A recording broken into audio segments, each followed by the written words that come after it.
थांब आहे. शेतात खूप पोहोचले. शेतात होती सूर्यफुले, पिवळी चमक, टपोरे आणि टवटवीत धागे. फुले खूप आवडली. शेतकरी दादा काम करता का सदा कदा करणार का यंदा फुलाचा धंदा? हो ग बाई, करतो ना धंदा. फुले करतो, बिया वाळवतो, तेलासाठी बिया पेरतो, सर्वांसाठी कष्ट करतो. ती गेली शेतकऱ्याकडे.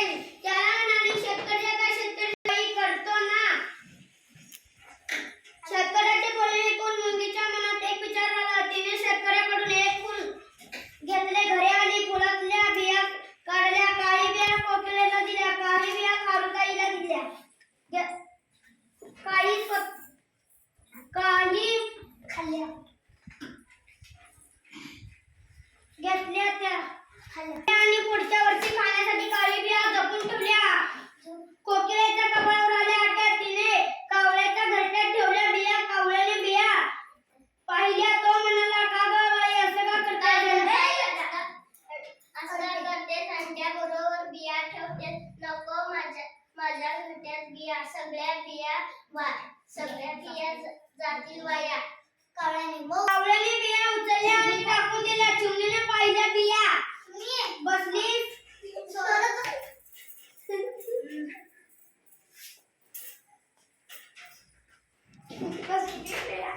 बिया सोलायला. सोलता कंटाळा आला. काय बाई त्रास म्हणत निघून गेली. खेळायला खारुताई होती.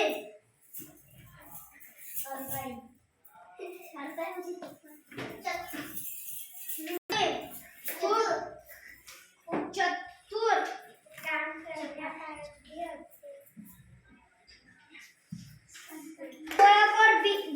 पळापळ बिया घेऊन झाडाच्या शेंड्यावर गेली. प्रत्येक बी लपवून ठेवली. शेंड्यावरून जमिनीवर शेंड्यावर खेळता बी खाऊन टाकली.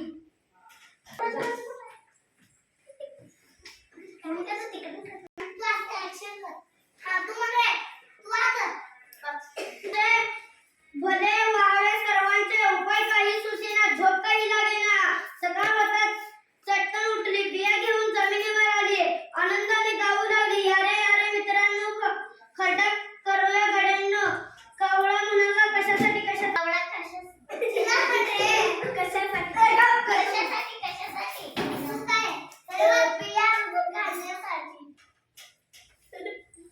मला नाही वेळ, काम करून दमलोय ग बाई. माझी आणि कामाची सारखीच पळापळ. माझ्याने होणार नाही, काम करून दमले बाई. खारुताई आली सरसर, डोळे फिरवत गरगर मधमाशीला म्हणाली, ताई थांबतेस का? जरा छानसा वारा सुटलाय, फुटबॉल खेळून येते, तोपर्यंत काम तूच कर. मधमाशीने बिया रुजत घातल्या. पावसाळा आला, पाऊस पडला. बिया रुजल्या. रोपटी भरभर काढू लागली. त्याला पिवळी फुले आली. फुले वाऱ्यावर डोलू लागली. फुले पाहून मधमाशी घातल्या बियाच्या, त्याला आले फुले. कामाची धरा रे का, तरच मेल पटलं घास.